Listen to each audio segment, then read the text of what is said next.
this lovely Tuesday morning. My name is Freddy Ndemuli, flying solo today. But not to worry, we have everything handled. It's exactly 20 days to Christmas, today being the 5th of December. And yes, we continue with that countdown. The weather is looking fine in Nairobi, highs of 26 degrees Celsius, lows of 16 degrees. Only a 5% chance of precipitation, meaning no rain expected today, not even tomorrow, or this week for that matter. Probably on Saturday. So it is a bright and sunny day. Expect all things good from wherever you are. How hot is the coffee where you are, by the way? Let's take a look at some of the top stories before we delve into the dailies. Now, an additional 12 people have lost their lives due to El Nino floods since last week, bringing the total death toll to 154. The floods have also led to the displacement of over 500,000 people, up from the 472,000 reported last week. Here's the latest on the country's flood situation. The flood situation in the country is worsening. Since last Friday, an additional 12 individuals have lost their lives due to El Nino floods, bringing the total death toll to 154. The number of displaced people has also surged to over 500,000, according to the statement by government spokesperson Isaac Mwaura. While leading an inspection tour in the country today, Deputy President Rigathi Gachagua admitted that the country was severely affected by floods and said that the government would offer special attention in support of relief forward. Kwa pande ya shida. Kwa hivyo ni jukumu letu kama serikali kuu na hao marafiki wetu wa kitaifa na county government na Red Cross tuweke nguvu yetu yote hapa Tana River. The Deputy President visited Garissa and Madoga areas earlier before embarking on a tour of the expansive Tana River County, which has been severely impacted by the disaster.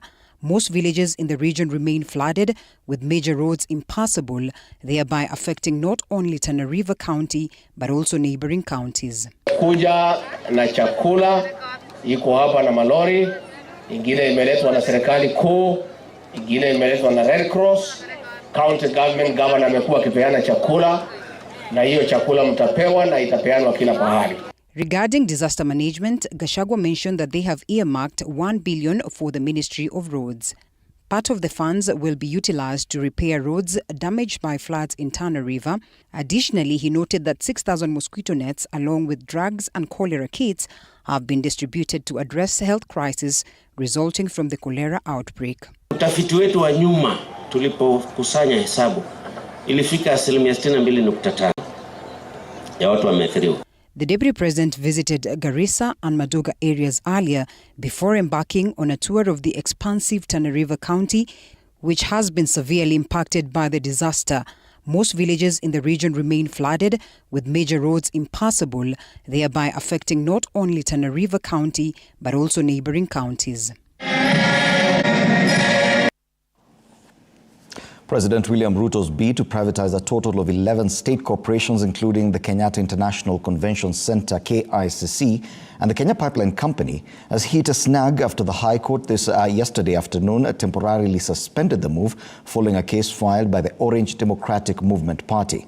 Opposition leader Raila Odinga's ODM party had previously expressed concerns about the president's proposal to privatize the parastatals, saying that they were publicly funded state assets. Mike Kagwongo with the details.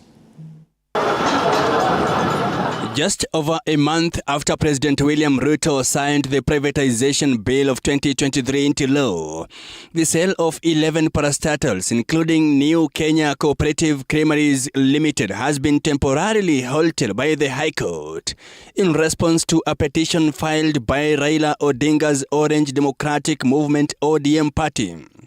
In his ruling, Judge Chacha Mwita of the High Court declared that ODM petition presents significant constitutional and legal issues of public concern that call for the court's careful review and consideration. He further stipulated that the respondent will have 5 days to file and serve written responses to the petition, after the petitioner had 5 days to file and serve a supplementary affidavit. No more than 10 pages should be included in any filings made by either party. The proposal had been made in compliance with Section 21(1) of the Privatization Act of 2023, which states that the Treasury Cabinet Secretary is responsible for identifying and selecting the entities that will be a part of the privatization program. What is the motivation behind privatizing public entities that are offering services? One, it would be the government want to stir efficiency in operations, because by and large government is said not to be very effective, the employees not to be very serious in undertaking their mandate, because the government is not per se looking at the profits. Government looks at the services offered. ODM questioned the government's motivation for moving quickly to sell the assets, claiming that it had not shown that there was sufficient justification for the planned rush or that there were any solid arguments that outweighed the constitutional issues that they had brought up in their case. Kenyatta International Convention Center, KICC, Kenya Pipeline Company, KPC, New Kenya Cooperative Creameries, KCC, Kenya Literature Bureau, National Oil Corporation of Kenya and Kenya Seed Company Limited are the parastatals targeted for privatization. Others are Rivertex East Africa Limited, Mwea Rice Mills Limited, Western Kenya Rice Mills Limited, Numerical Machining Complex Limited and Kenya Vehicle Manufacturers Limited. The submissions will be highlighted on February 6th, 2024. Mike Kagwango, TV 47, Nairobi. 5 people died on the spot on Sunday evening after a trailer lost control at Kikope on the Nakuru-Nairobi highway, ramming into pedestrians before hitting a building where several people were playing a game of pool. The accident is said to have occurred at 9 p.m. on Sunday. Chichi Josephine with more. Confirming the incident, Gilgil Sub-County Police Boss Francis Tumbo said the driver was heading towards Nakuru when the two pedestrians were hit as they walked along the highway at around 9 p.m, with 6 others sustaining serious injuries and are receiving medical care at Gilgil Sub-County Hospital. At around saa 3 ya usiku, kuna trailer ambaye ilipoteza mwelekeo ikiteremka kutoka Naivasha ikaelekea upande wa Nakuru, eneo la Kikopei, na ikaua pedestrians wawili na ikaingia ndani ya duka ambaye ilikuwa karibu. Kuna vijana walikuwa wanacheza pool huko ndani. Hao vijana wakauawa 3 na gari ikapita ikaenda kakonga gari zingine ambaye zilikuwa zimeegeshwa upande hiyo. According to the sub-county boss, it is not clear whether the driver fled the scene or was among those who lost their lives in the accident. For now, we don't know if the ones who were the two were the pedestrians or the driver and the loader, because so far tujapata driver, na kuna watu ambaye tumewaita wakuja wa identify ile miili ambaye tumepeleka pale mochari. Residents lament of lack of enough road bumps on the highway, noting that it has caused countless accidents on the highway. Shida hii barabara ni kukosa bumps. Gari ikitoka pale juu wakiweka free, akitaka kuicontrol inataka wakati anataka sasa ifike pali anasema ameweka free hawezi, lakini kama kungekuwa na bumps hawezi weka free. Tumeweza kupitia hasara kubwa sana. Na tungeomba serikali iweze kutujulia hali, kututengezea barabara, hata kama ni bumps watuwekee, ili magari ikimaliza ile mlima inapata mahali ya kuteremka, inateremka ikuwa pole. The police boss appealed to pedestrians to exercise caution while walking along the road, highlighting a similar accident in which a 16-seater matatu rammed a trailer, killing 4 men and a child on the spot. Ile kitu ambaye ningependa kuona drivers ya kuendesha magari ya trailer ni kwamba waache kuachilia gari, kwa sababu naona ikifika kuteremka hapo unakuta trailer imekimbia sana. The bodies of the deceased persons have been moved to Gilgil Sub-County Hospital mortuary. Chichi Josephine, TV 47. Well, those are the highlights this morning. Let's now take a look at the day's diary, and we start off with the COP27.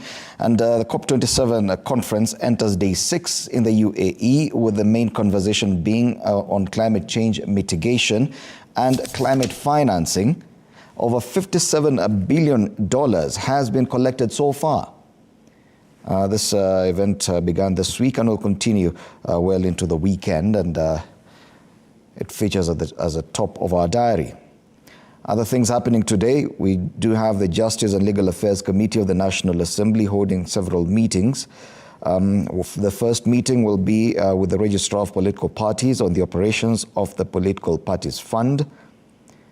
The committee will also meet the Attorney General later to discuss the Tribunal's bill, the National Assembly Bill number 45 of 2023.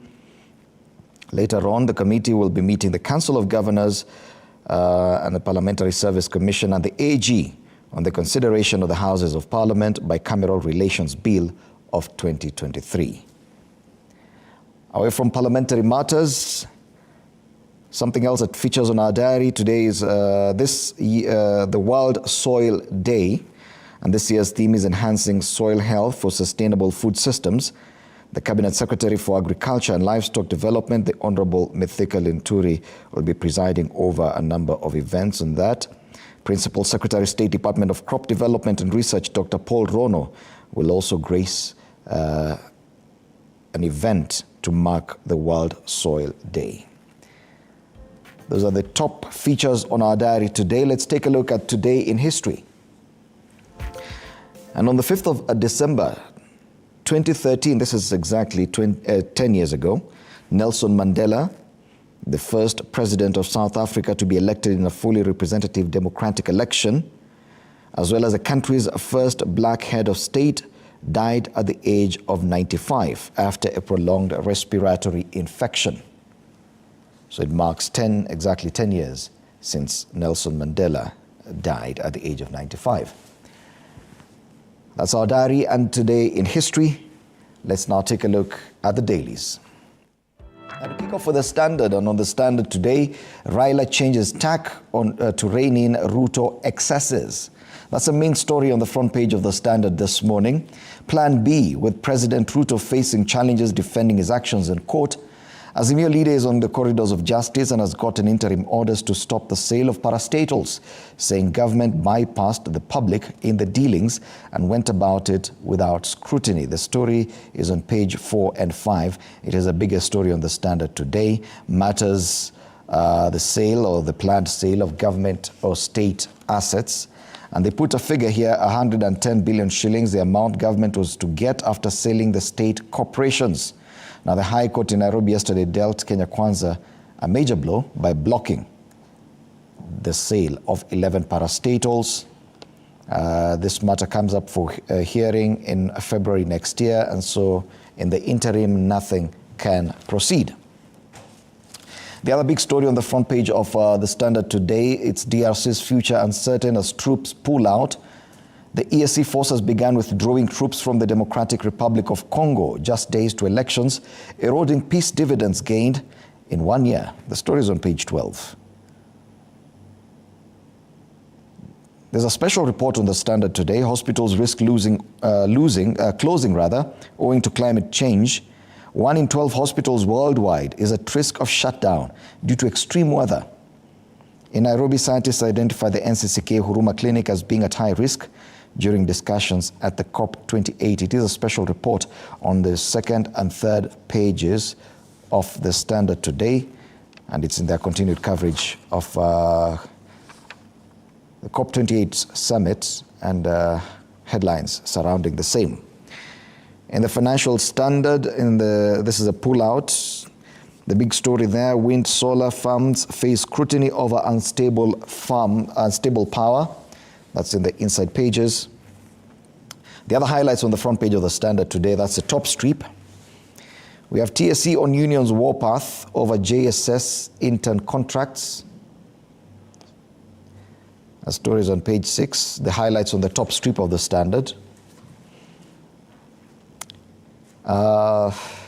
The other big story on Financial Standard, page 3 of the Financial Standard, with dollars wars, is there light at the end of the tunnel for the shilling?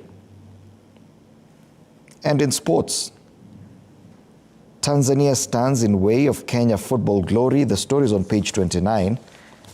It will be interesting to read that story to find out what exactly Tanzania has got to do with Kenya's football wars.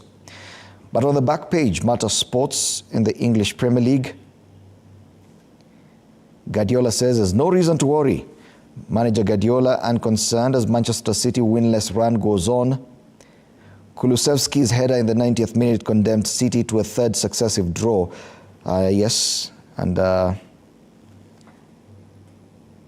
Matters EPL. Time has come for more Kenyan referees to make FIFA list. That's here's a story on the back page of the Standard. Kenyan referees are upbeat about meeting FIFA standards as Football Kenya Federation kicked off fitness assessment training in Eldoret after a 4-year hiatus. And that's the Standard today. The big story there, that injunction on the sale of state assets. And it is what features on the front page of the Daily Nation as well. Why Raila blocked plan to sell state farms. Opposition chief through his ODM party tells court that due to the strategic importance of the 11 parastatals earmarked for sale by the government, it would require a referendum to privatize them. That story is on page 4. Companies earmarked for privatization of combined assets worth a staggering 200 billion shillings.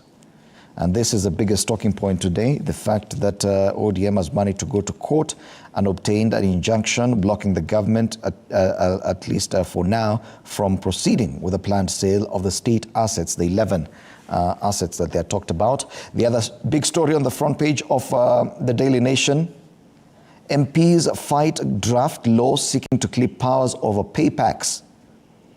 Now, MPs have ganged up against a proposed law that will deny them power to discuss and decide on their salaries and benefits. If the law is passed, the MPs will also be barred from considering matters related to the National Government Constituency Development Fund, NGCDF.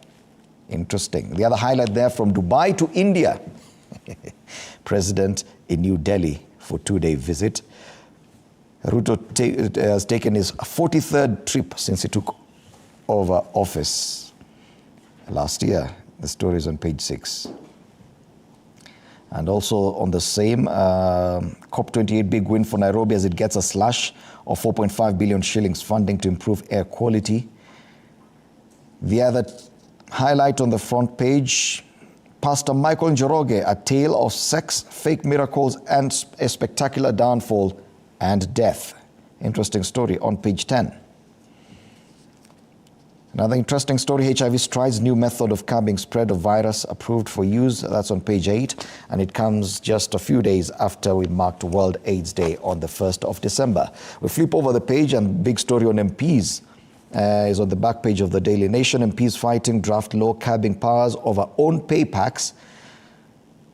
Conflict of Interest Bill 2023 was scheduled to undergo the third reading stage. Speaker directs that issues raised by MPs be reviewed by the Justice Legal Affairs Committee of the National Assembly. And that's a big story, very interesting story on the Daily Nation. Those are the stories given prominence on the Daily Nation today. Let's switch to other dailies, and we start off with the Taifa Leo. Similar headline, Raila azima serikali. Chama cha ODM chapata maagizo ya mahakama kuzuia serikali kuuza mashirika 11 ya umma, kikisisitiza kwamba raia wanafaa waidhinishe hatua hiyo kupitia kura ya maamuzi. Habari kamili kwenye ukurasa wa pili. Na kampuni zenyewe, mashirika yenyewe yameorodheshwa pale kwenye ukurasa wa mbele. Mashirika kadhaa kama Kenya Pipeline Company, National Oil na KICC. Vidokezo vingine kwenye ukurasa wa mbele wa Taifa Leo, viongozi wa dini wakosoa ripoti ya mazungumzo pale chini.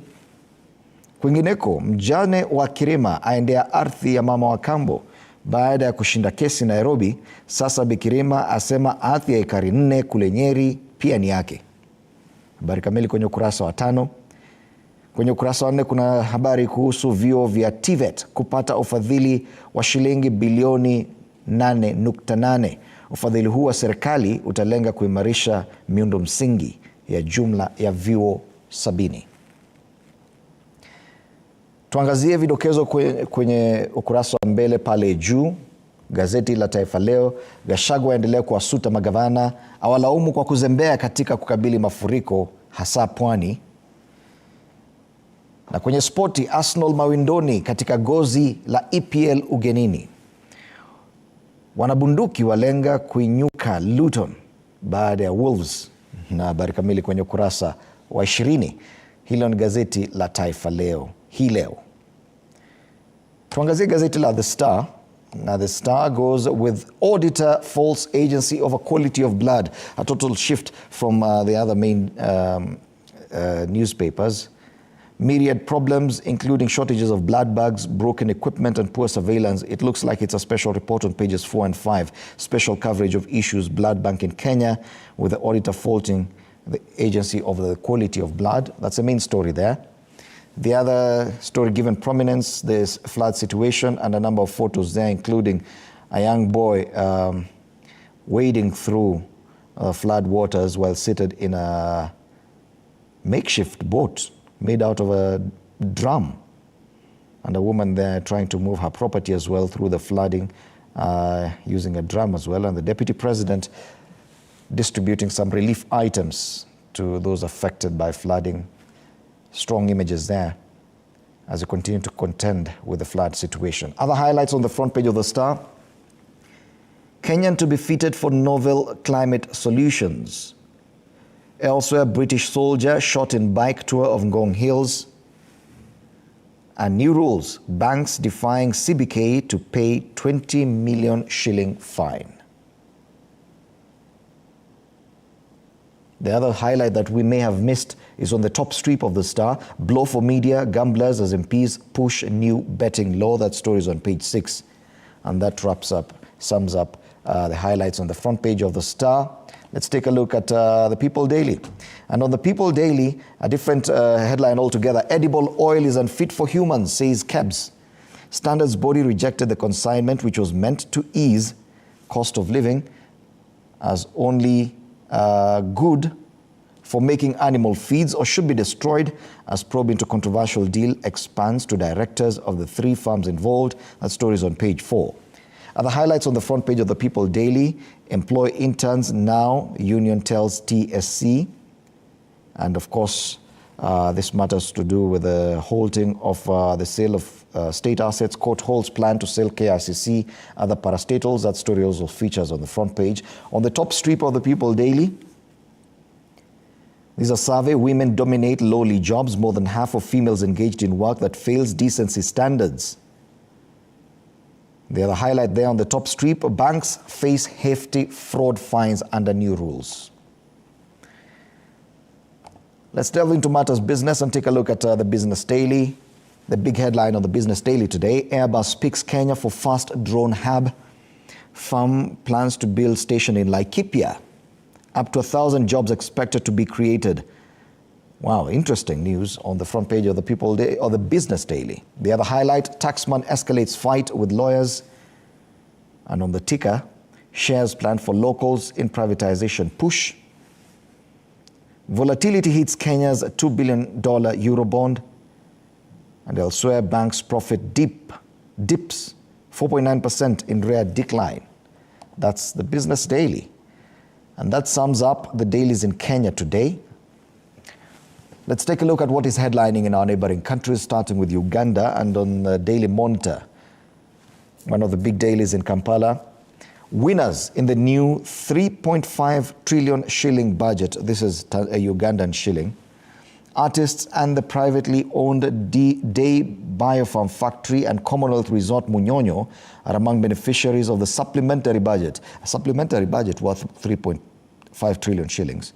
That could be, in Kenyan money, this is the entirety of our national budget for an entire financial year. State House and Office of the President have been allocated largest chunks. Same stories and photos efforts and highlights of who is to get what from that supplementary budget in Uganda. Other highlights on the front page: emotions run high as Katanga's case returns. There's a special report on how dreadlocks have locked group out of jobs. And elsewhere, FDC splinter group to hold grassroots elections. Those are the big stories in Uganda this morning, as prepared for you by the Daily Monitor. Crossover to Tanzania. And we start off with the Citizen in Tanzania. Nation in mourning as Hanang toll increases. And this President Samia Suluhu Hassan has cut short her trip to the United Arab Emirates following the Hanang flash floods disaster, whose death toll rose sharply yesterday. The story is on page 3 and an editorial. And the president says, I have received news of the disaster with profound shock and sadness. Government efforts are currently being directed at rescue and relief efforts. 68 confirmed deaths as of 5 p.m. yesterday following Sunday's flash floods, and the number of households affected numbering 1,150. And that's the only story given prominence on the front page of the Citizen today. And even the reference to the COP28 summit is still about this disaster, and they say the disaster is a stark reminder of the impact of climate change. This is the big story in Uganda, in Tanzania this morning. The nation is in mourning over that Hanang flash flood crisis that has so far claimed 68 lives and counting as the rescue efforts continue. Tukiangazia gazeti la Mwananchi, habari sawia na iliyo kwenye ukurasa wa mbele wa The Citizen, simulizi za majonzi. Janga la mafuriko Hanang. Bado tuko kule Tanzania kwenye gazeti la Mwananchi. Miili 52 ya agwa yakabidhiwa kwa ndugu kwa maziko. Hali bado tete, watu zaidi wahofiwa kufukiwa kwenye matope. Familia simulia ilivyopoteza ndugu 5. Uokoaji washika kasi. Samia akatisha ziara, wataalamu watua kuchunguza chanzo. Habari kamili kwenye kurasa za 2 na 3 kwenye jarida la Mwananchi leo. Na pale kwenye ukurasa wa mbele yasema kwamba ni watu zaidi ya 5,600 ambao wameathiriwa na janga hili kule Hanang, Tanzania. Na picha pale kadha wa kadha, ambapo kwenye mili ikikabidhiwa familia. Na kulingana na gazeti la The Citizen, ni watu takriban 70 ambao wameaga dunia kutokana na mafuriko haya. Na hiyo ndio habari kuu pale Tanzania, simulizi za majonzi kutokana na janga la mafuriko kule Hanang. Masuala ya El Nino pale. Turejee nyumbani tuangazie masuala ya karakacha, and we take a look at the cartoon on the Daily Nation and the Standard. On the Daily Nation, the cartoon is on page 19. Page 19, this cartoon by Victor Ndula, and it's on the NADCO report. It is choking some. Some are willing to talk about it, and there's reference to that sufuria on top of people's heads, and people facing different directions, giving thumbs up. There's a different reactions to that National Dialogue Committee report that was made public over a week ago. And that's a cartoon on the Daily Nation. Cartoon on the Standard is on page... It's on page 12, the page 12 of the Standard. And yes, an image there of former US Secretary of State Henry Kissinger, who died last week at the age of 100. And you can see the people who are, quite a number of people now welcoming him into heaven or hell. This looks like hell, and because there's fire and brimstone. And Kissinger is carrying a briefcase with Laos, South Africa, Cambodia, Vietnam, Chile, Israel. Now, these are the countries that were of interest when he served as a Secretary of State in the early 80s. And you can see the kind of people welcoming him to the life after, the likes of Mobutu Sese Seko, You can see images there of people who look like Yitzhak Rabin or Yasser Arafat, and other images of leaders who've already left us welcoming Henry Kissinger. These are the people or top international leaders, world leaders who interacted in the 80s. Of course, the US still leading matters international diplomacy. That's the cartoon on the Standard today, and that wraps up our news review. Look at the dailies. After the break, we'll be looking at the state of the nation. With my panelists this morning, we'll be privileged to have in studio Kipruto Rapkirwa, former agriculture minister, Philip Kisia, governance expert, and Simon Wikuru, a nominee for the CAS position, Ministry of ICT and the Digital Economy. Do stand by for this conversation, and you know you can also be part of this conversation through our social media on X at TV47 News and on Facebook TV47 Kenya. Join the conversation. You're watching Morning Cafe. Time now for a break.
7 with me, Fred Indimuli. We now want to take a look at the state of the nation.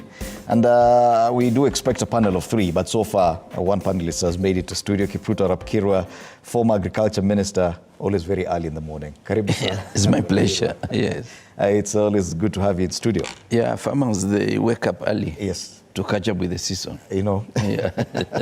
Only good things, good and positive things come from waking up early in the morning. Yes. Yes. And even as you check how hot your coffee is, the coffee is quite hot, especially in government circles. Raila changes tack to rein in Ruto excesses. That's a big headline on the front page of the Standard after ODM managed to obtain an injunction against the government on the sale or proposed sale of state assets. It is also the big story on the front page of the Daily Nation, why Raila blocked plan to sell state farms, and also on other papers like Taifa Leo. Raila azima serikali. The only different headline I can see is on People Daily, edible oil is unfit for humans, and on the Star, auditor faults agency over quality of blood. But before we come to this story and this issue about the sale of state agencies, there's a story on the front page of the Standard on the bottom strip. MPs fight draft law seeking to clip powers over pay packs. It is what is on the back page of the Daily Nation today.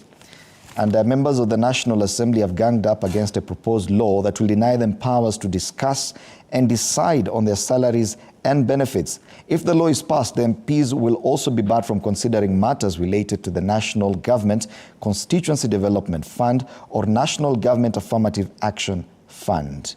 And these are contained in the far-reaching proposals in the Conflict of Interest Bill 2023 that is now before the House. Ironically, it is also before the House. Now, Wanakirwa, you've served in the National Assembly. Yes. Now, and time and again, the National Assembly has come under criticism, especially when it comes to discussing their own remuneration, yes. Deciding, and to some point arbitrarily, how much they should earn. Because we do have the Salaries and Remunerations Commission that's supposed to set the standard or the rate at which any state officer should be remunerated, or including the allowances. But we've seen that time and again, the National Assembly has managed to bypass this commission and set their own salaries and allowances.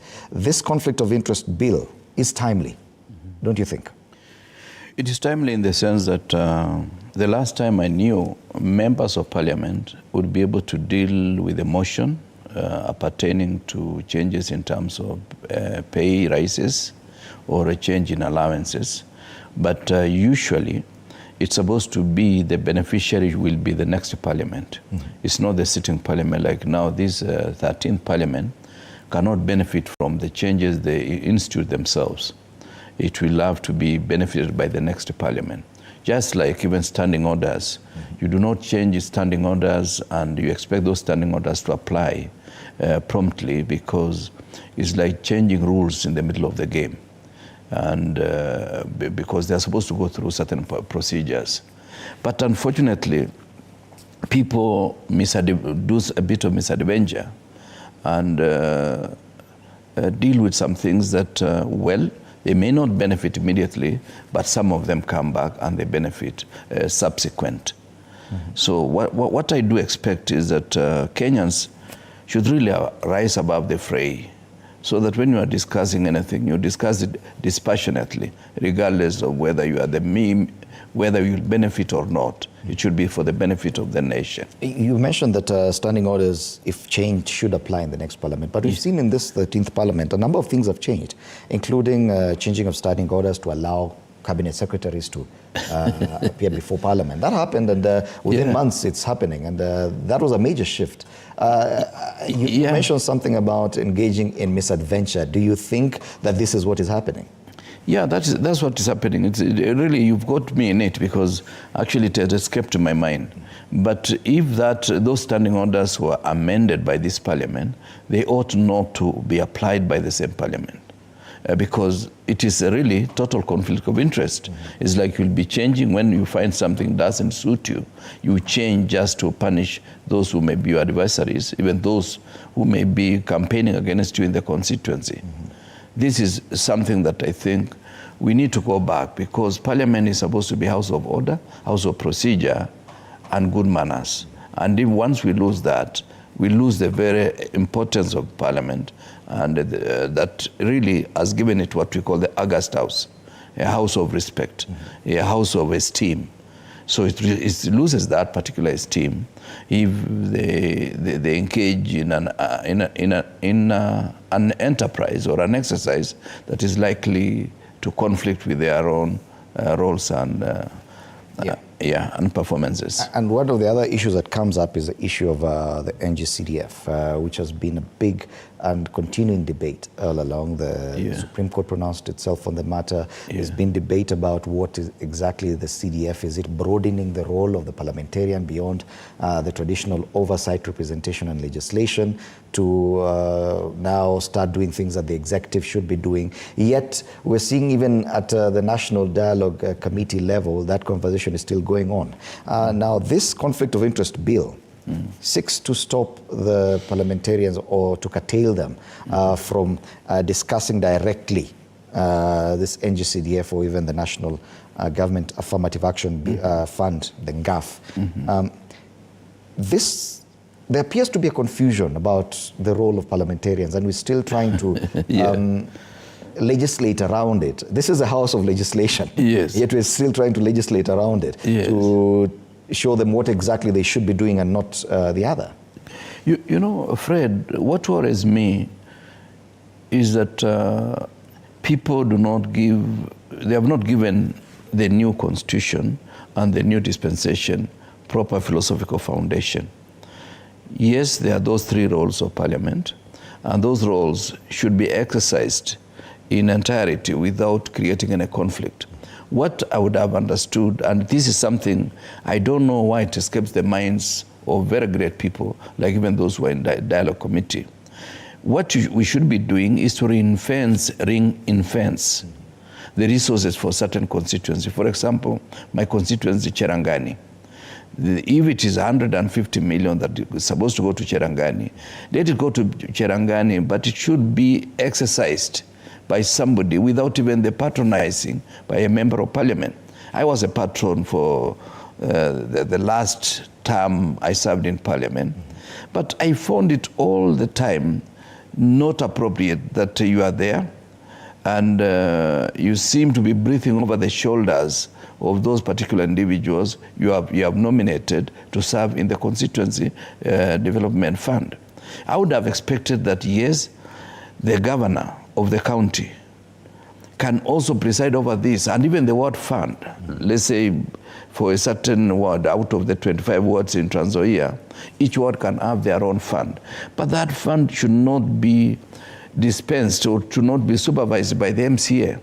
It should be the overall role of the county government in consultation with the local leadership. That is the way I see it. They do argue that probably it's an extension of their oversight role, that they're still just oversighting whether it's a county developments or national government developments at the constituency level. What you are saying, breathing down over the shoulders of those doing it. Do you agree with them that it's just an extension of their oversight role? It's not an oversight.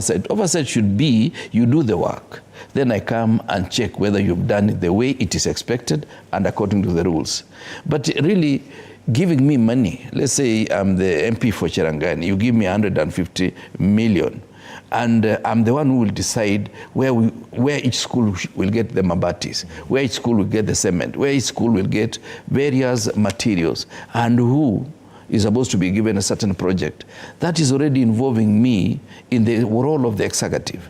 And therefore, when it comes to an audit and even oversighting, I will not be able to be so straight. I will be conflicted in a way. So this is the problem. People, you know, that's why you realize the first time many guys went for Senate, those prominent politicians. In the second term, they went for governor, because they realized in the Senate, the resources were scanty. It's only your allowances and your salary. But they realize now there is 6 billion to be presided over by somebody called a governor.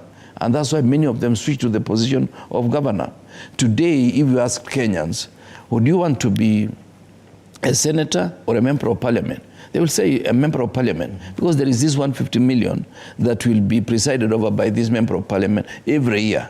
So at the end of the 5 years, you will have presided over 750 million shillings, which is a lot of money by any standards.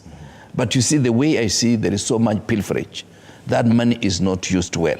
Okay. Yeah. And it beats, the argument is that it beats the purpose of the House of Parliament. Yeah. That the separation of powers is so clear between the executive, the legislature, and the judiciary. Yeah. But there's a lot of confusion about the existence of this parliament, especially the 13th parliament, that there's too much control from the executive. Parliament itself wants to be involved directly with a lot of issues that the executive should be working on. And this confusion can destabilize a system, don't you think? Yeah. It is intended. I think the confusion is intended because leaders today, when somebody is aspiring for a position of leadership, many of them are looking for resources to line up their pockets. There is no call of duty anymore. And that's why I was telling you, it is easy for somebody to switch from senator to want to be an MP because he knows there are more resources there. And that's why senators are clamoring for what they are calling oversight fund, to oversight the county. Really, what kind of oversight can you do? You know, the main problem, Fred, is that there is a deficit of trust among Kenyans, such that when you are here, I want to oversight you, not even playing by the rules of the game in terms of media house. I want to oversight you by playing by my own rules. In other words, I want to manage you because I don't trust you, and vice versa.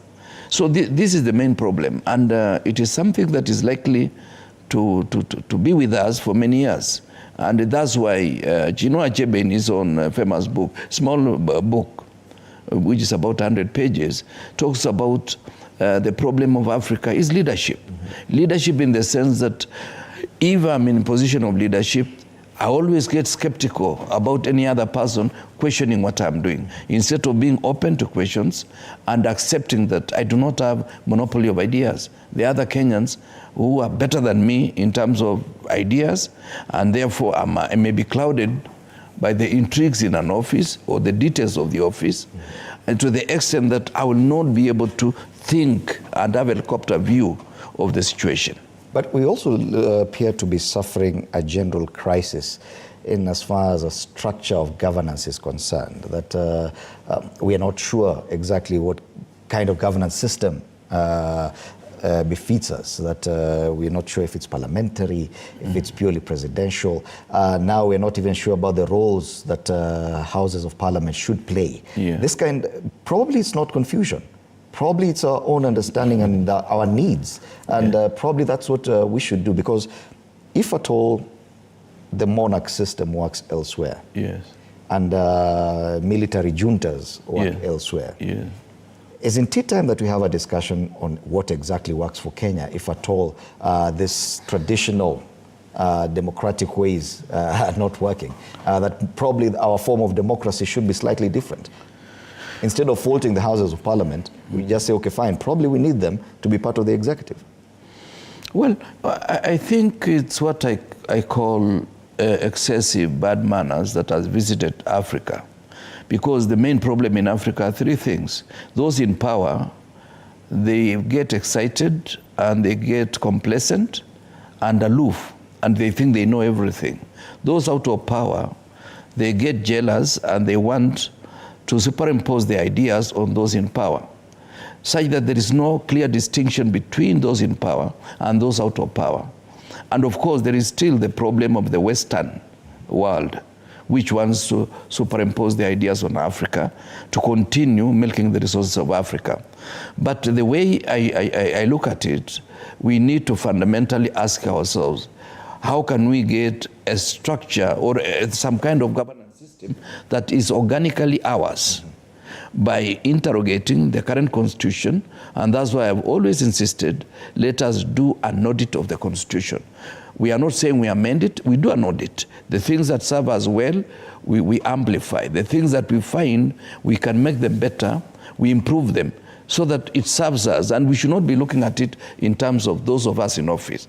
That's why I've insisted we can even do suggestions on the various constitutional changes that we require, and we freeze them until the next election, so that whoever is in power does not feel we are trying to curtail his capacity. Okay, and now that we've gotten to that point where we're talking about a possible change or adjustment of the laws that we have, the Constitution, it is a discussion that is alive, especially after the National Dialogue Committee report came out. Issues to do with possible referenda to change the structure of governance, introduce the office of the leader of official opposition, introduce the prime minister, curiously. What is your take on this, the possibility that we may have referendum on some of those issues?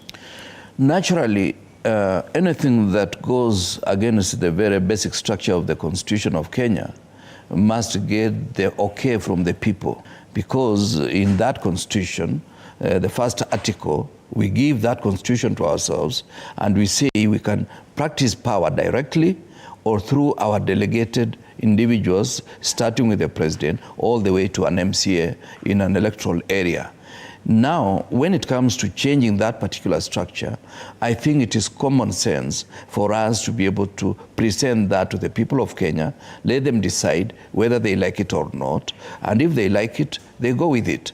Unfortunately, the people of Kenya will say, Raila has read it for us, Ruto has read it for us, we don't want it or we want it.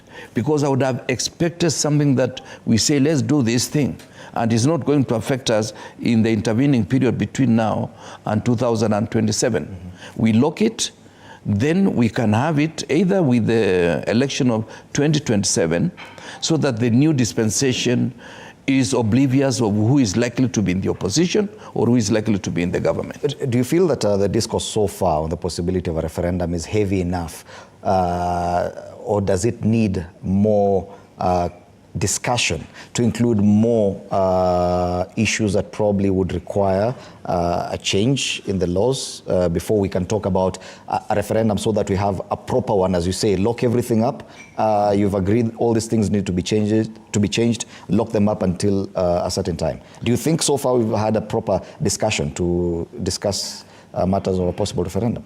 So far the momentum has been very good. My only worry is that from the colleagues who have been in this dialogue process, they keep on referring to their principles for certain decisions to be made. I would have expected that leaders of the caliber that we had in Bomas should be able to make certain decisions without necessarily making telephone calls back and forth. This is the message I got from some of the individuals who are very keen on the process at Bomas. But I think we've already gained some momentum. We need to have some robust debate in Parliament, and we also allow other Kenyans to give us views that they feel will be able to assist us to look at this country beyond ourselves. Okay, and that confusion has been captured on the cartoon on the Daily Nation today on page 19. The Daily Nation matters to do with the National Dialogue Committee report. Some of those who are struggling to swallow this report here. And people on both sides of the table disagreeing, some seated facing the opposite direction. There's a lot of confusion, and you can see these two individuals struggling to swallow it, and they're still not able to. So yes, just some of the discussions on the state of the nation this morning with former Agriculture Minister Kipruto Rapkirwa. Time now for a break. When we come back, Philip Kisia, former Nairobi town clerk, and Sam Gikuru will be joining this panel, even as we take a look at the big headline where ODM has managed to get an injunction in court against the government's plan to sell government assets. You can continue interacting with us on social media, on X at TV47 News and on Facebook TV47 Kenya. Let's take a break now.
You're watching Morning Cafe on TV 47 with me, Fred Indemuli. We continue looking at the state of the nation. Before the break, Kipruto Rapkirwa, former agriculture minister, took us through his feeling about this conflict of interest bill that's before the National Assembly. It is scheduled to go through the third reading stage, and some of the provisions will have members denied the liberty of discussing their own salaries. So members of the National Assembly have ganged up against this proposed law that will deny them powers to discuss and decide their salaries and benefits. That's the whole gist of the story. If the law is passed, the MPs will also be barred from considering matters related to the National Government Constituency Development Fund, NGCDF, or the National Government Affirmative Action Fund, NGAF. These are just some of the far-reaching proposals in the Conflict of Interest Bill 2023. I'd already introduced Kipruto Rapkirwa. Joining the panel now, Simon Gikuru, CAS nominee, Ministry of ICT and Digital Economy. It's good to have you in studio. Karibu sana. Good morning, Fred. Good morning. Good morning, viewers. And Philip Kisia, governance expert, former Nairobi Town Clerk. Karibu sana. It's good to have you in studio. Thank you, Fred, for having me this morning. Okay, let's start from there. This story features it's highlighted on the front page of the Daily Nation. It is what is on the back page. And MPs have come under criticism, and this not just this House, not just the 13th Parliament, I think as far back as the 11th Parliament, for setting their own salaries. They've been criticized continuously. And one would have thought that with the formation or the establishment of the Salaries and Remunerations Commission, that this debate would have died out.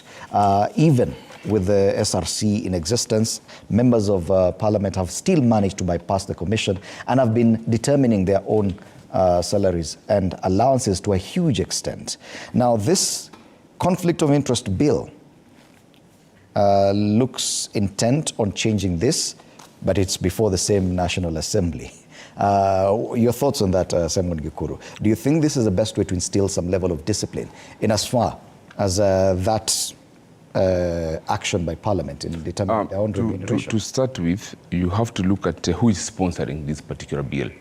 And you realize that it is Kimani Ichung'wah who is the leader of majority in Parliament.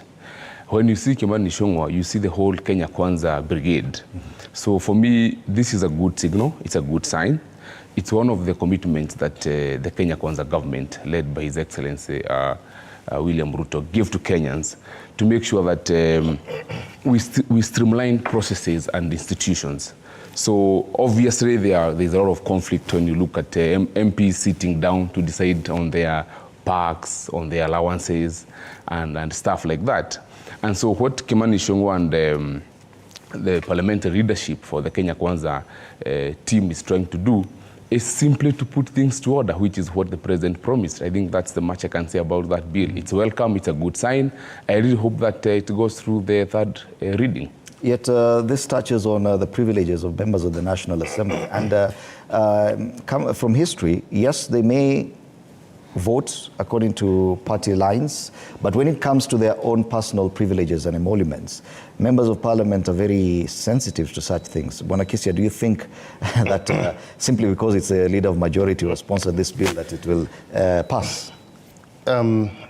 Yeah, let's wait and see. But my good friend here, nominee of CAS, spoke about the Kenya Kwanza streamlining issues. And just because this particular motion is being sponsored by the majority leader in Parliament, in his view, I think, or rather he thinks that there's commitment to uphold the Constitution. Now, if that was the case, he would not even be here talking about some position that does not exist in the Constitution, you know, the so-called chief administrative officers. But that's a discussion for some other day. Let's start with this one. That one, we have a commission that deals with all issues to do with remuneration and benefits for all state and public officers. And members of Parliament or Senate are part of state officers. They cannot run away from that fact. So, one, the motion, I hope, is well intended.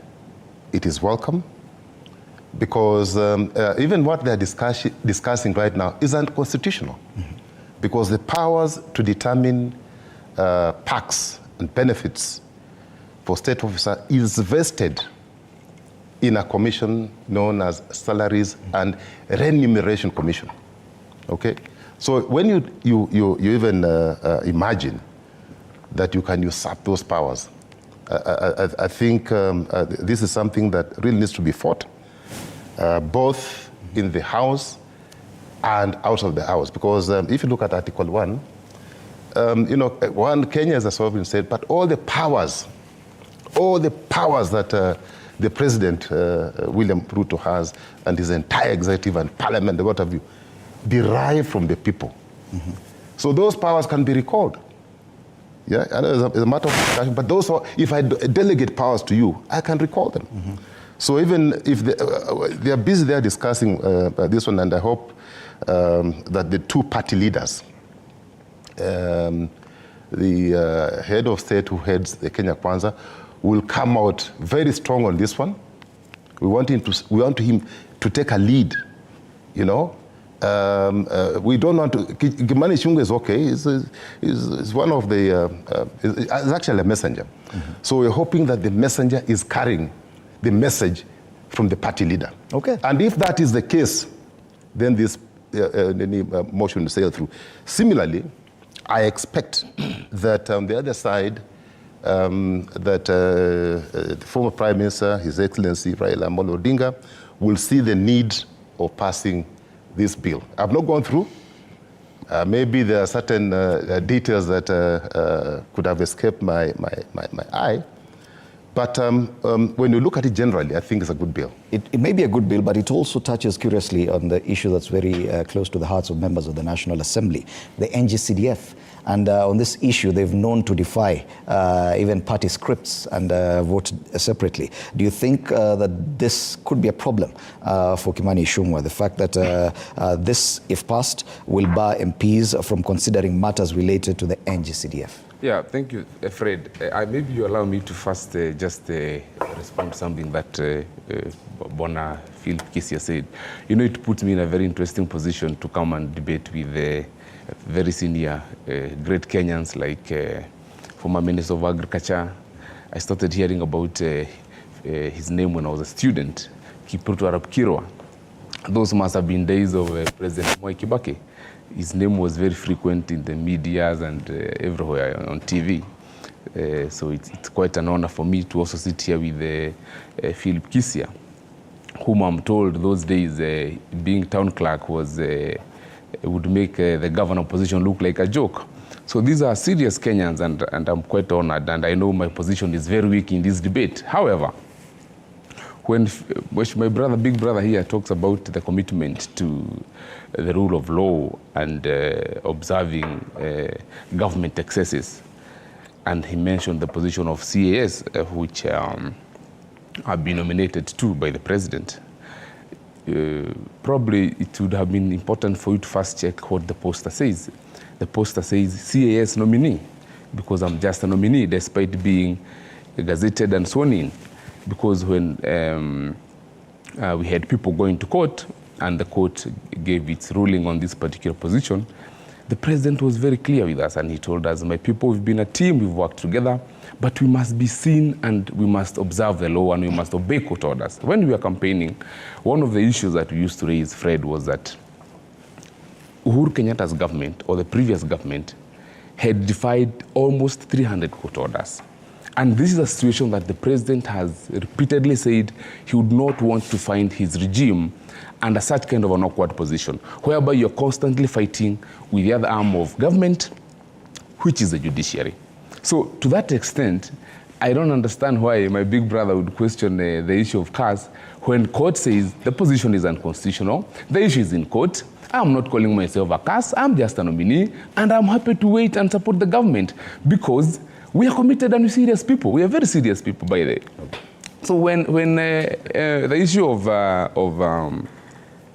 NGCDF comes up, you realize that you are touching a live wire when it comes to members of parliament, because this particular fund has been proven to be critical for the office of the Member of Parliament.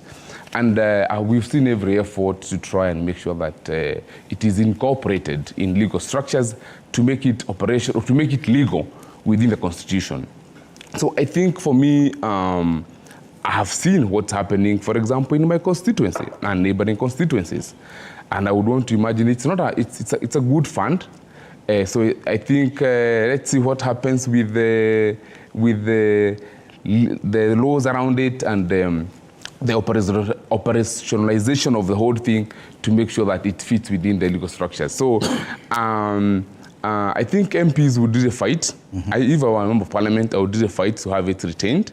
So I think it's a debate of, when we were coming in, I heard Dr. Kiro talking about, even yourself, you guys were discussing about our system of governance. So it looks like a hybrid of sorts, whereby you have members of parliament also doing some bits of, executive functions. If you look at the fund, because the issue of the fund really is, should really be, if you look at what the courts have said, a function of the executive arm of government. So I think it's an issue that should be debated about to see how a compromise can be found. Because, I'm curious to find out Bonakisia's take on that matter. This, when you came in, and as correctly put it, we were discussing the issue of what exactly is this system of governance that we Kenyans have adopted or are seeking to adopt. We appear confused.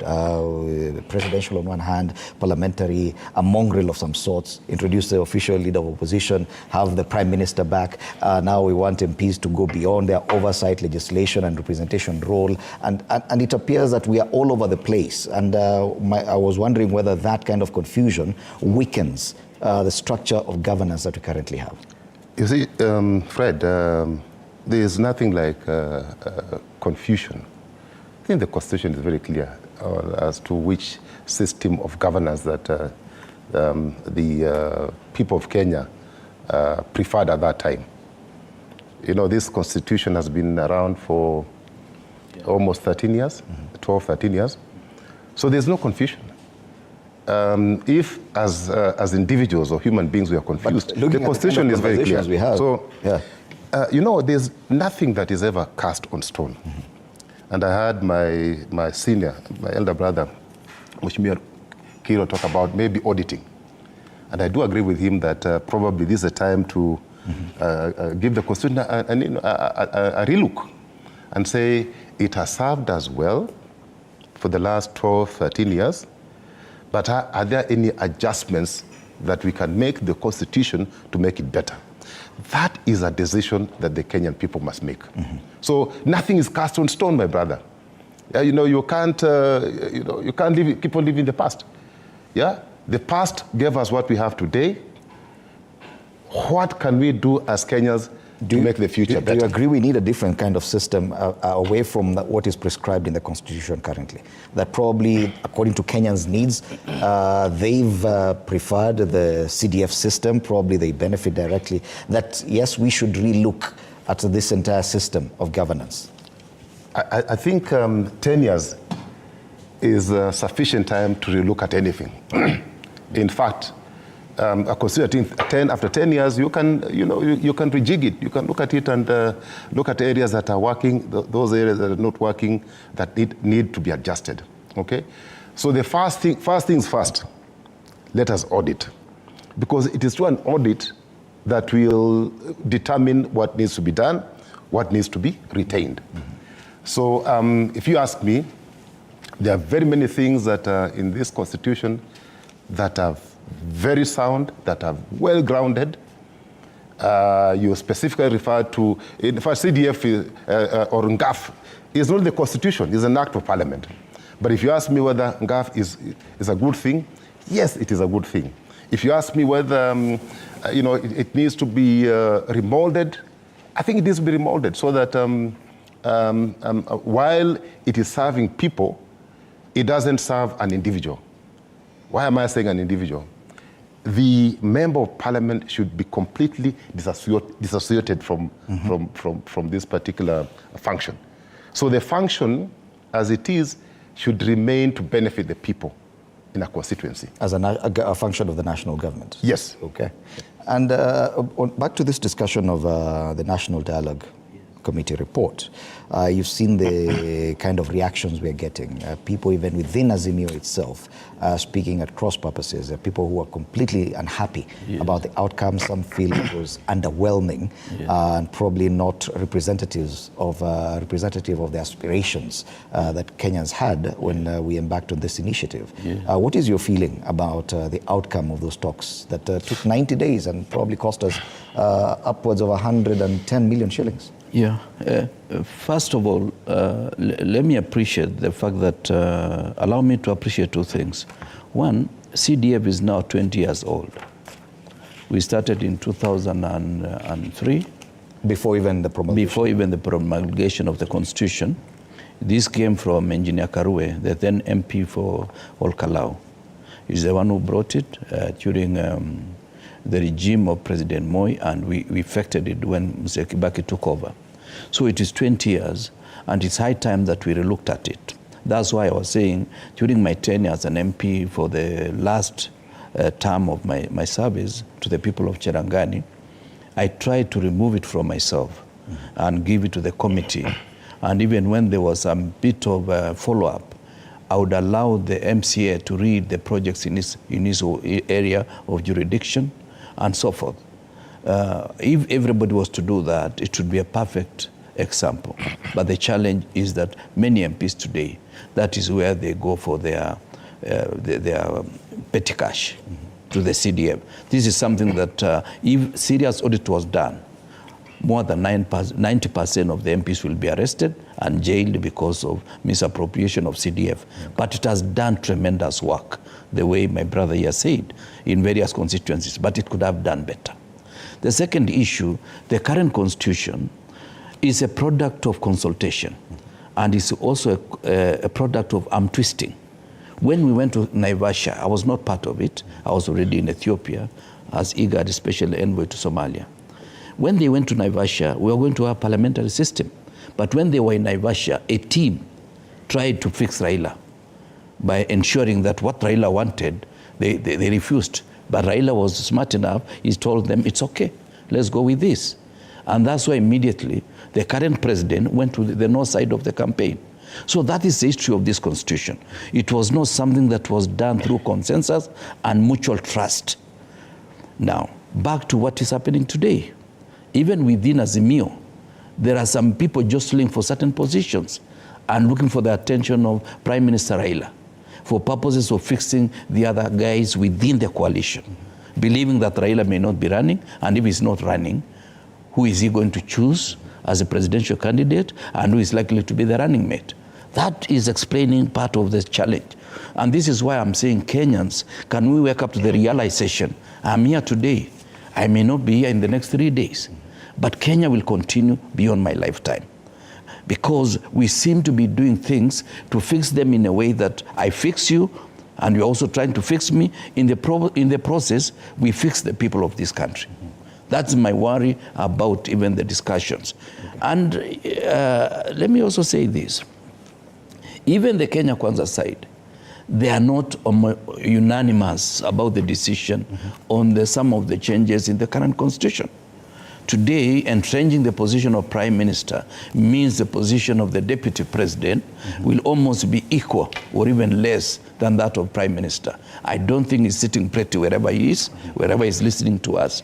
So these are some things, because the Honorable Gachagua is the Deputy President today. He could be the President tomorrow, but he's worried about his position today because he believes Musalia's elevation or anybody in that position of Musalia will demean his position as the Deputy President. Bwana Gikuru, does it worry you as a young leader who aspires to be the next generation of senior leadership, that these are the kind of discussions that inform such deliberations, especially at that level, the National Dialogue Committee, that issues to do with the current leadership and the individuals in senior leadership, both in the opposition and the government, that will determine Because Bwana Kirwa just took us back to the Naivasha process, where decisions were made based on who stood to benefit. On matters to do with constitutional change that could be proposed this time, if we continue looking at the individuals, don't you think we're missing the point? First and foremost, I want to agree with the two gentlemen that an audit of our constitutional dispensation would be advisable. And I think from where I sit, if you look at what NADOC has been doing, for me, that is more or less an audit. It just came after a general election, and both parties felt, okay, fine, we may need to sit down and review the rules of the game and review a few things together. So to that extent, I want to totally agree with the two gentlemen that an audit would be important. But again, how is it going to be done? Is it a referendum? Are we going to go to the people and ask their views? Or, what are the modalities of conducting that audit? Because if you listen between the lines, there are people who really want to push for a referendum. And we need to ask ourselves, is it necessary? Is it viable? Can we even afford it at this point in time? Having said that, I think the issue of a constitution as a living document, that's what we are trained as a lawyer, we are told, a constitution is a living document, and it has to reflect the aspirations of the people, the hopes of the people, and how the people want to live together. So it's very sad, I want to agree with the former minister here, when people want to look at very serious issues of a document like a constitution, while looking at the current generation only and not looking at what will happen tomorrow. If you look at serious nations, like the UK and America, each time leadership sits down to look at issues current or or emerging, there is a component of the future, posterity. Because societies have learned to live not just for themselves, but for the future generations. And I think for me, it is a sad situation when people just want to look at a serious document like the Constitution, bearing in mind themselves or particular people or certain names. And that, I think that is where the president is becoming firm, and he's telling the opposition that it can no longer just be like this every other time. Because remember, every time we have had a general election, people who lose, who are notorious for losing, will always come on the table, and they will recommend something. They would recommend a referendum, an amendment. Now we have NADOC. We've had all these kind of situations.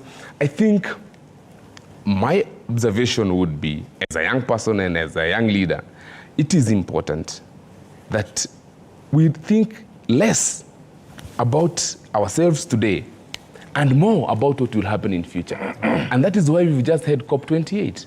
Because it's about, are we living in a way, are we exploiting the environment and the earth itself in a way that it will be able to support life way after we are gone. Okay. And I think for me that is very critical. So President William Ruto has made a commitment, and I'm saying this because I've talked to him, I'm around him, and I hear how he wants to run this nation, to make sure that future generations will find a nation that they can be proud of. And that is the difference between President Ruto and people who've been working so hard, extremely so hard, Fred, to frustrate this government. Okay. Bwana Kisia, this issue of referendum and discussion about changing the constitution, Bwana Kirwa proposes that yes, we may have this discussion now and probably agree on what needs to be changed, then lock that discussion in a box somewhere, wait until the opportune time to have a referendum. But my question is on that discussion of what needs to be changed. Do you think the National Dialogue Committee was probably thorough enough in the issues that need to be canvassed in as far as changing or reviewing some of the provisions of this constitution, so that any possible referendum will actually be consequential? Fred, I would want to associate myself with the comments made by my senior brother, Mheshimiwa Kirwa. Yes, the dialogue committee has made some progress.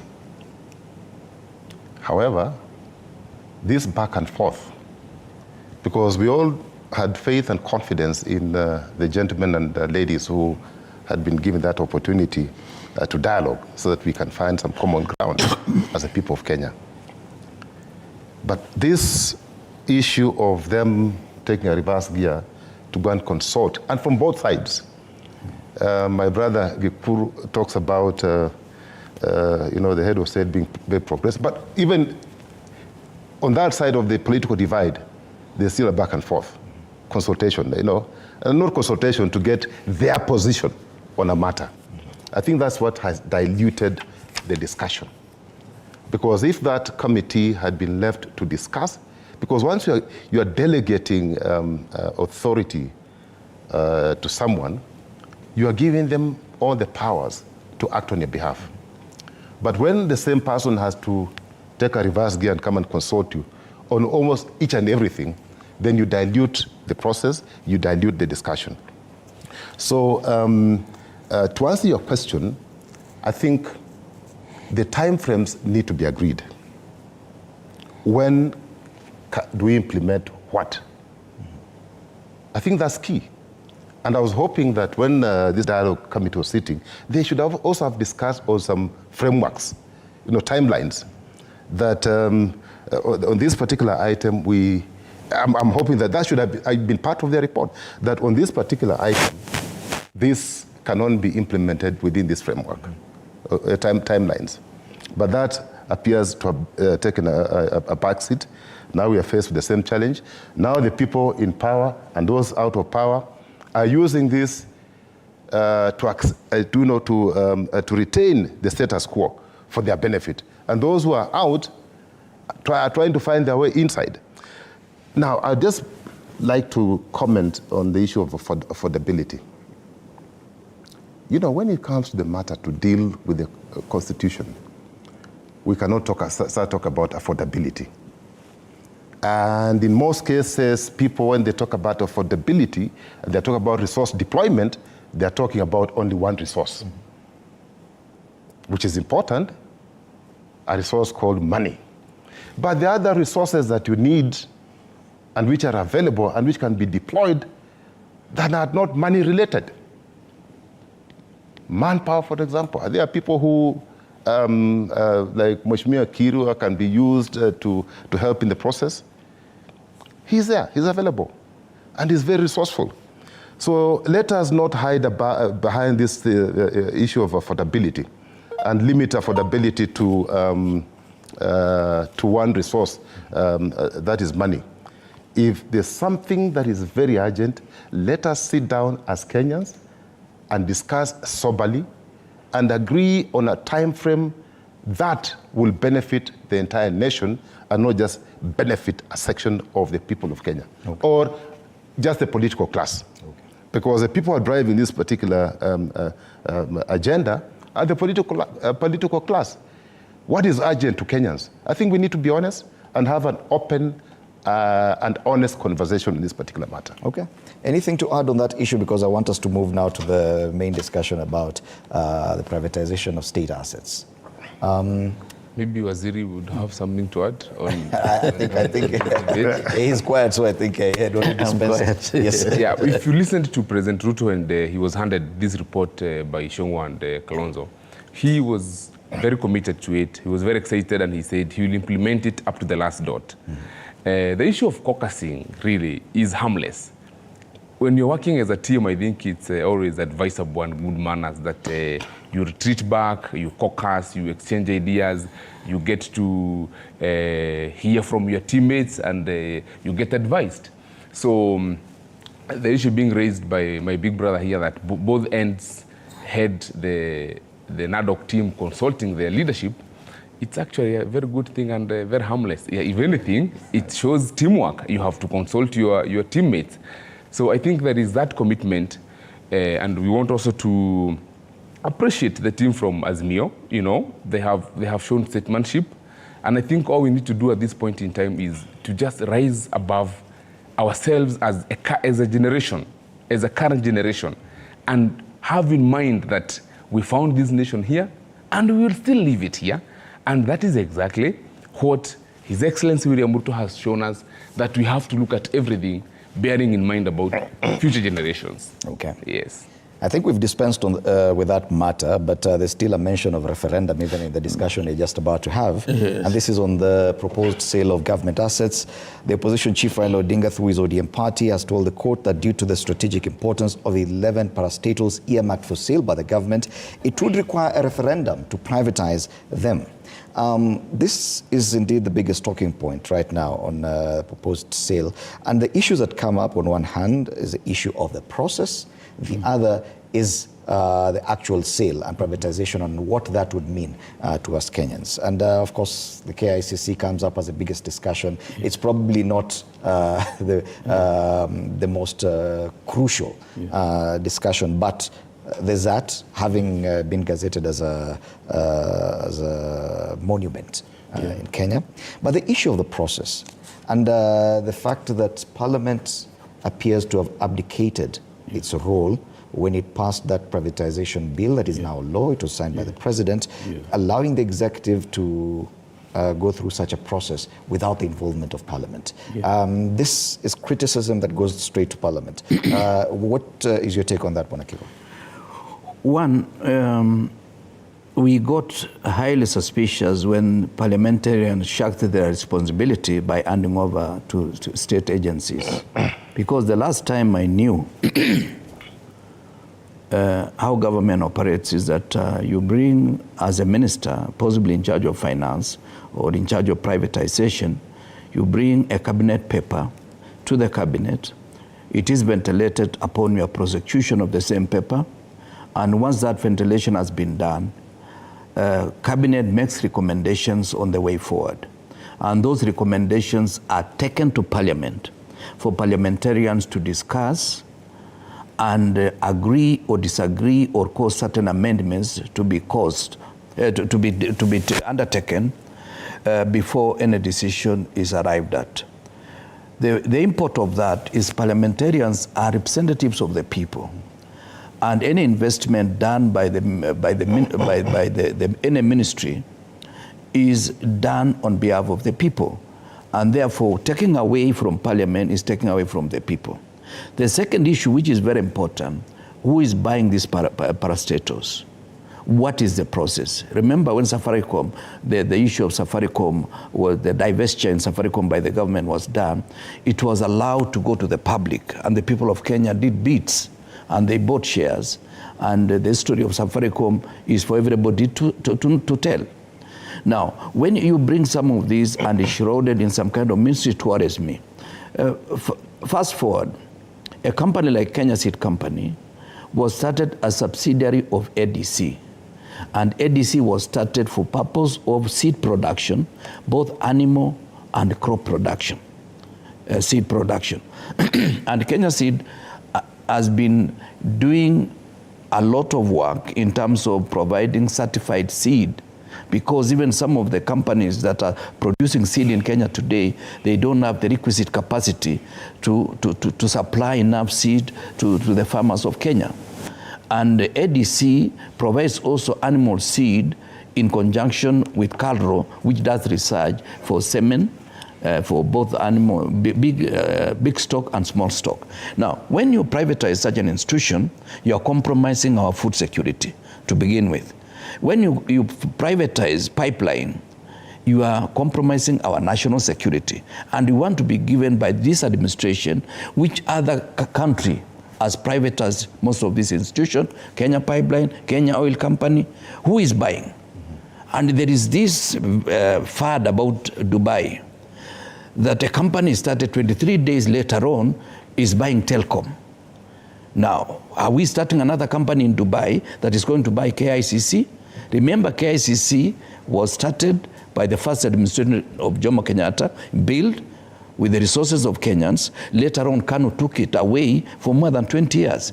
It is when we were in power, during Kibaki 1, that we took back KICC to the people of Kenya. Now, who are we selling these parastatals? This is something that I think Kenyans are not outraged enough. We should be annoyed because we want the administration of the day to tell us the process and who is buying. Kenyans are capable of buying up these institutions if they are only productive. Okay. And the question still on the role of Parliament, because yes, the Treasury has invited members of the public to give their views on this matter between, I think, last week and the 11th of December. But how consequential is this public participation will be, because even the provisions of public participation in the Constitution is through Parliament. Now, when Parliament abdicates its role and signs a law, signs a bill that ceding ground to the executive to carry out such processes, do you think it weakens the structure in relation to the how the different arms of government work together? You know, if I had any hope in this administration, it has been wiped out by the mere fact that they can introduce something as outrageous as selling institutions that are strategic in nature. There is no country in the world that can dispose of any assets that are strategic.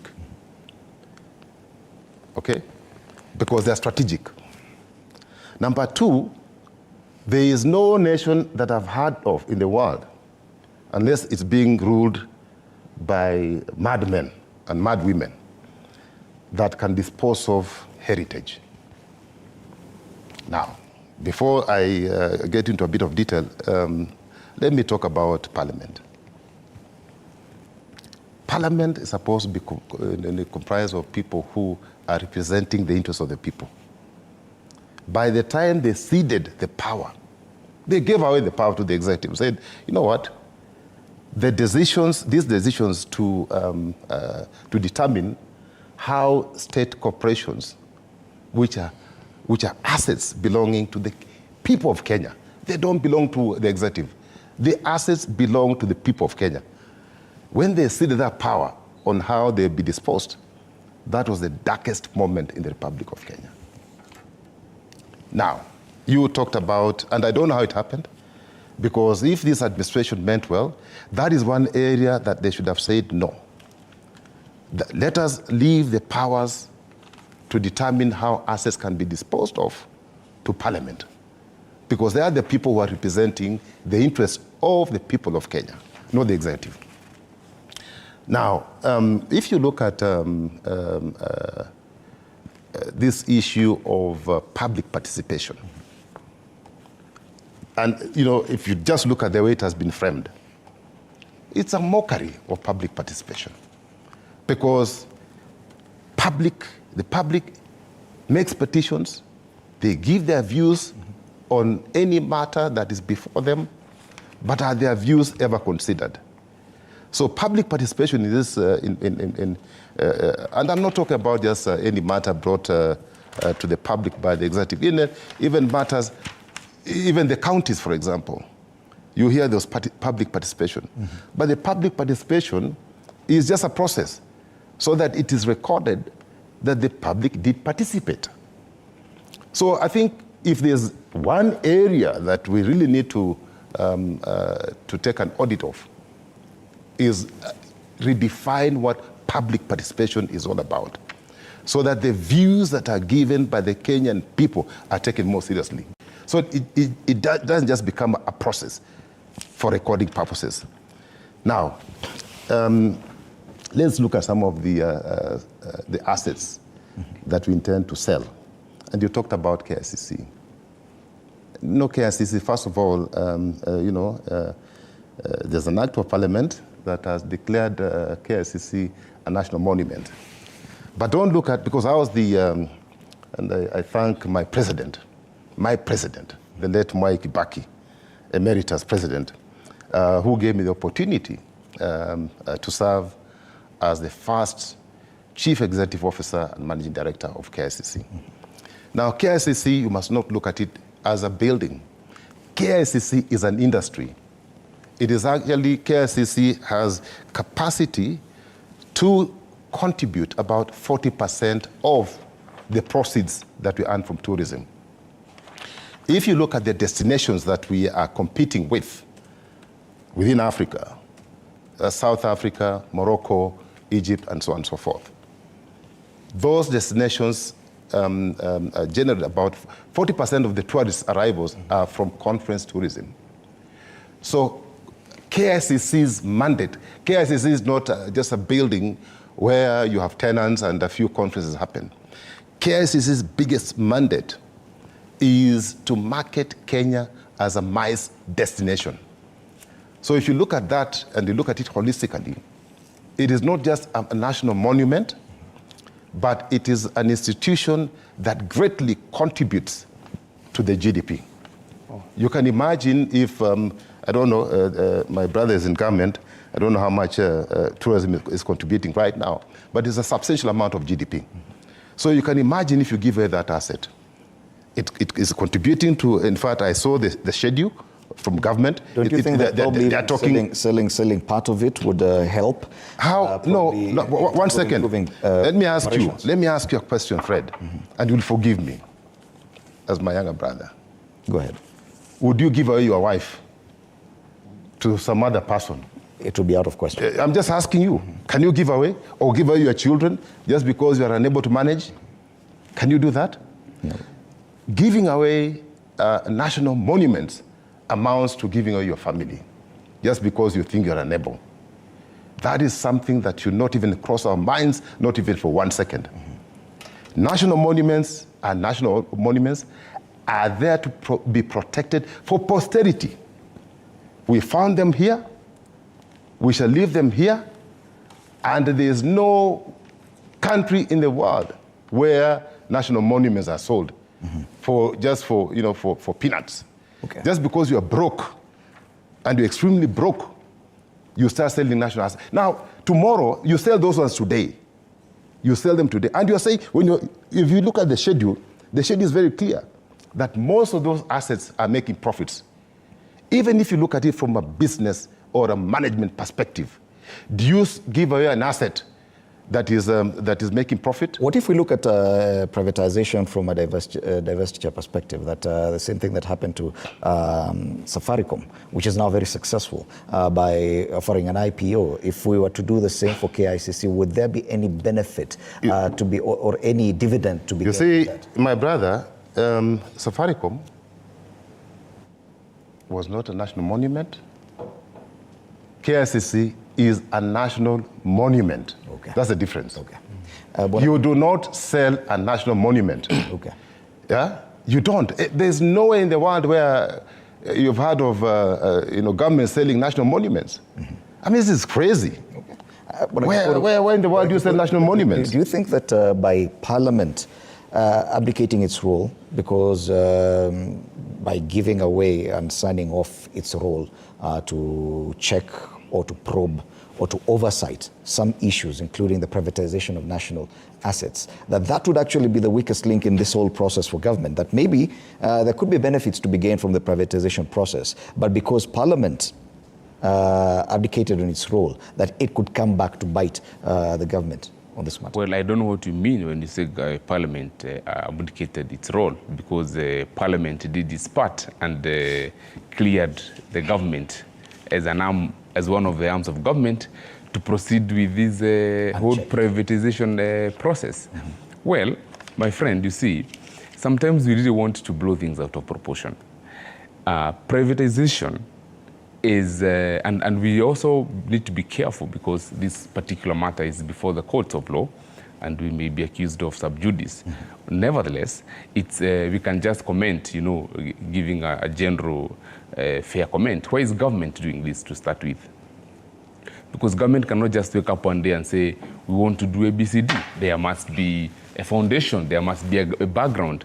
And if you look at what government has said, the challenges we are facing today, including inadequate capital, both for investments and working capital, there is need to raise more capital as a nation. If you look at our debt burden and where the former regime left our books of account. So when you talk about raising capital, what do you do? As they say from where I come from, when things become very hot, you rush for your goat, and then you take it to the market so that you can balance your books. At the same time, there is the issue of expertise. For example, now, what does government have to do with Moya rice mills because we're just talking about KICC only. Do we really need to see government competing with private sector to do milling of rice? Or even, for example, Rivertex in Eldoret? Do we as government, because the major role of government is to provide infrastructure for business to thrive, for economic activities to thrive. At the same time, giving guidance in terms of policy, regulatory framework, and making sure that there is a conducive environment for business people and for anybody who feels that they want to get into entrepreneurship to thrive. So when, again, we put government to activities like rice milling and manufacturing of textile in Rivertex, surely, you know, because our friends here just want to focus on KICC, but if you look at that list, Fred, and I happen to have it here, we are talking about several entities, okay? 11. We are talking about Moya Rice Mills. We are talking about Western Kenya Rice Mills. We are talking about Numerical Machine Complex. We are talking about Kenya Vehicle Manufacturer. I mean, surely, do we need a Kenya Vehicle Manufacturers Limited when it's very clear, if you look at what have been given to us, it's a loss-making entity over the years? Yes, it's a mature industry according to the report, but it's a loss-making entity. Let's go to Rivertex, which is owned by Moi University, for example. Records are saying Rivertex is a loss-making entity. It relies on government of Kenya for current and development budget support. It operates in a mature sector. So it's attractive to support, or rather it's attractive for private sector investment.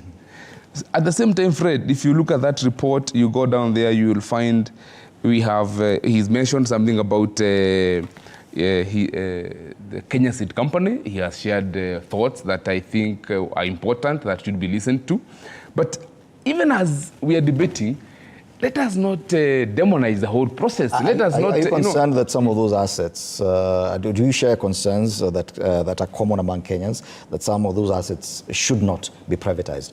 For example, the issue of a Kenya Pipeline, maybe National Oil, or even KICC, any of them. Do you share any thoughts or concerns about potential? Fred, the question is, has Parliament done its role insofar as its mandate, legal and constitutional mandate, when it comes to privatization of government entities is concerned? Has that process gone through the, public participation and all that? Have we seen the other citizens, for example, ODM and all that, going to court? Yes. So are there checks and balances already? Yes. So the president and the government has given a proposal. People are responding. The matter is before the courts of law, so let us give it time and see how it rolls out. Bonakiro, yes. Back in the day, I think it was in the early 2000s, or I think during the Moi regime, there was a claim that part of Uhuru Park was to be hived off and be given to some private entities. Yes. And we saw the kind of reaction that Kenyans had, and Kenyans went out to the streets. It's interesting that and Bonakisia pointed it out, that we're not making as much noise as we should. Do you think that Kenyans have become rather lethargic to some of these discussions, that they don't even see the need? Why are we debating about whether or not KICC should be privatized? I think Kenyans are numb by the kind of scandals that arise every other day. And the Kenyans really have every reason to be numb, because they are struggling themselves to survive a cup of tea every morning and a square meal a day. My worry is not really the fact that there is a need for divestiture, but what you do, even at home, if you want to sell a cow, you fatten it first. And when it is of a certain quality, you sell it so that you fetch the highest. If you look at the component of the money they are getting, 110 billion shillings, KICC alone can fetch that. So you don't have to sell the other companies. You see, Fred, what is happening is that there is some inherent mischief in this.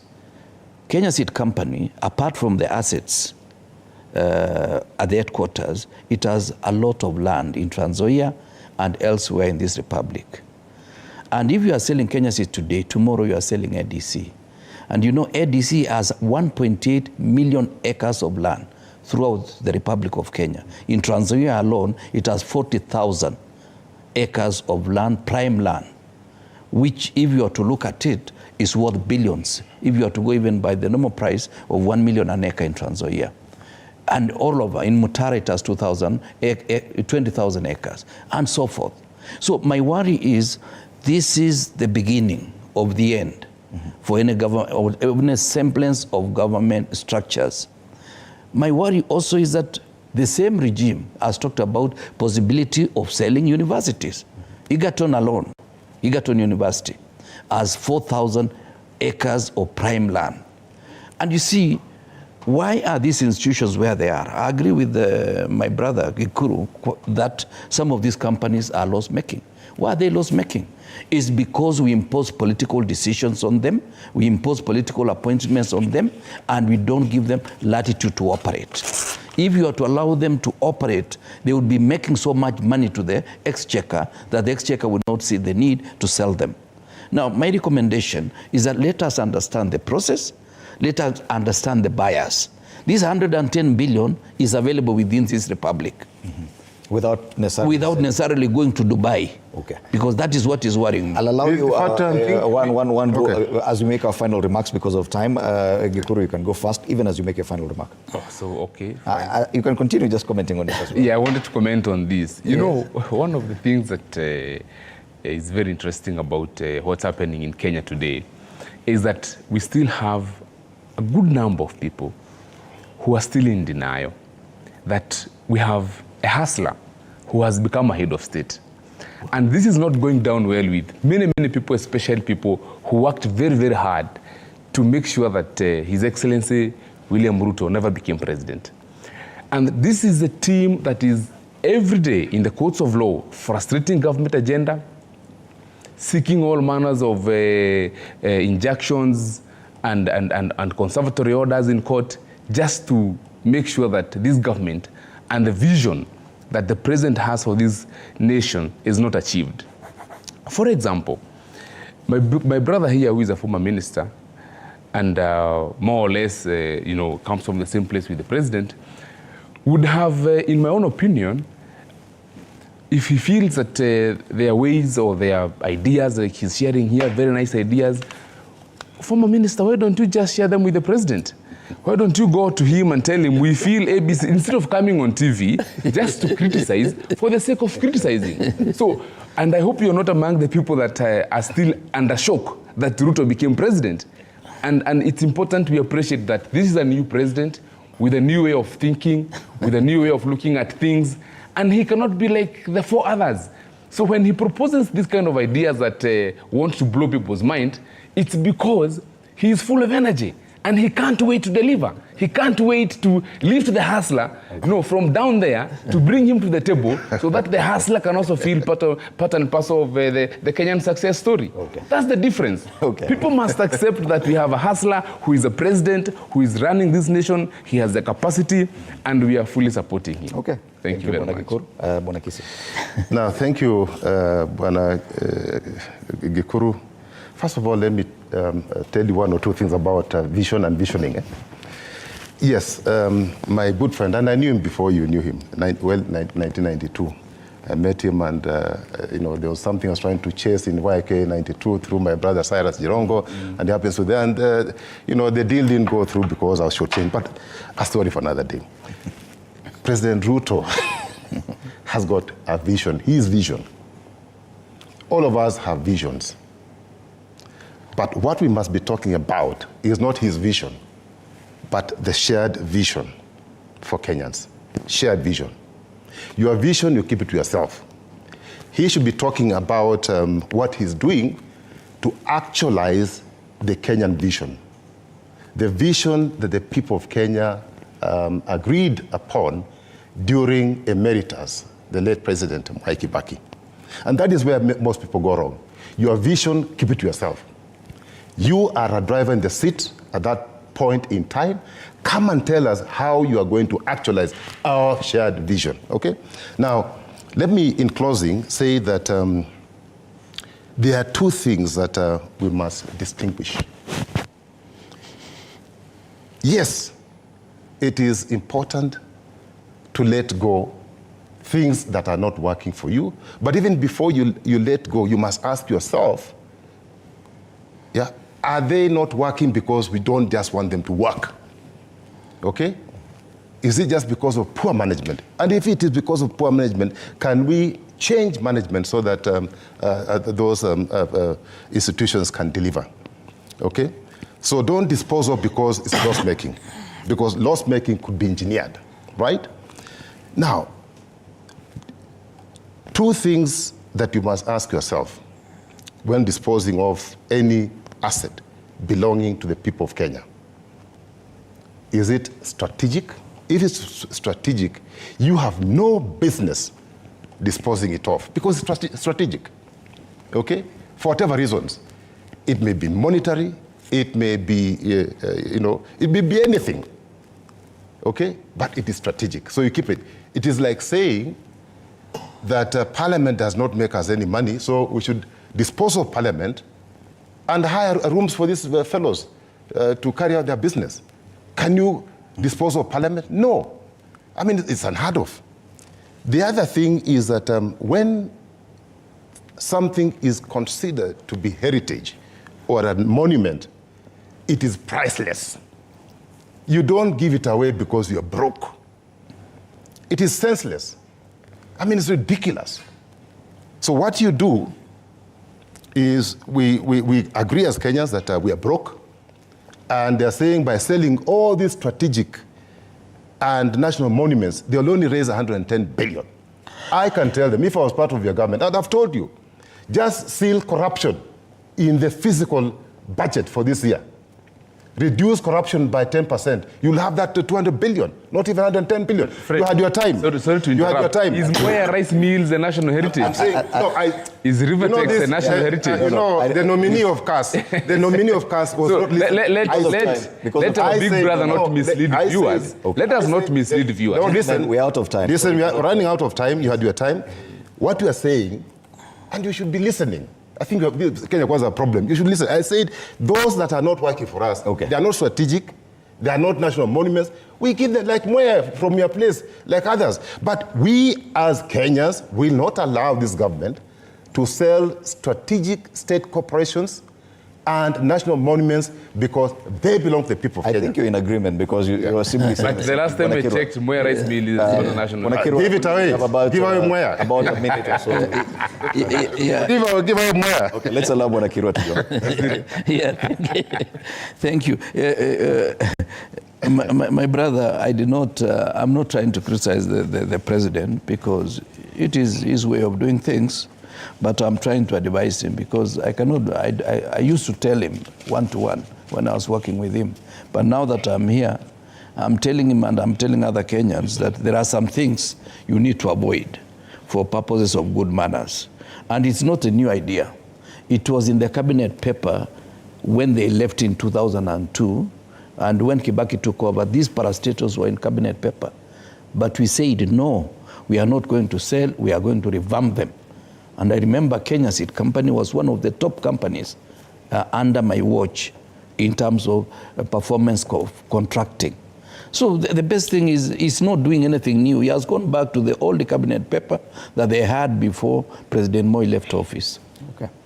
Thank you so much. Fred, can I just say one thing? One last thing is that it is important for all of us as Kenyans to know that it is in our interest collectively that President Ruto succeeds. Okay. When he succeeds, all of us as a nation will succeed. Okay. Thank you so much. So we have a duty to make sure. We are praying for him. It's also to learn. He has to learn. Gentlemen, asanteni sana. Simon Gikuru, nominee CAS, Ministry of ICT and the Digital Economy. Philip Kisia, incidentally, first MD and CEO of KICC. Correct. And also later, after that, Town Clerk Nairobi. Yes. And Kipruto Arap Kirwa, former Agriculture Minister. Thank you so much for your very well-considered opinions on this matter, especially on the issue of the planned privatization of state assets. And allow me to go through this editorial comment as we come to the end of our session. And a recent report revealing that some counties are spending up to 70% of their budgets on salaries and allowances is troubling. This disclosure by the Control of Budget to the Senate Finance and Budget Committee is a stark contrast to the regulations set by the Public Finance Management Regulations of 2015, which caps spending by counties on salaries and allowances at 35%. Kisii County's position as a top offender in this regard is deeply concerning and symbolic of a systemic issue plaguing several counties. The essence of devolution was to empower local governments to drive development at the grassroots level. Yet this pattern of excessive spending on recurrent costs severely undermines the intended purpose. County governors have often shifted blame, attributing the ballooning wage bill to staff inherited from defunct local councils and those seconded from the national government. However, this explanation, while partly valid, does not absolve them of responsibility. There's a prevailing perception that county administrations are functioning more like employment agencies than entities dedicated to fostering development and service delivery. What's equally troubling is the revelation that only a handful of counties have directed a significant portion of their budgets towards development, with just 7 out of the 47 counties allocating more than 30% of their budgets to development. It is evident that the fundamental objective of devolution is being undermined. This pattern demands urgent rectification. It is imperative that county governments prioritize development-oriented expenditures and embrace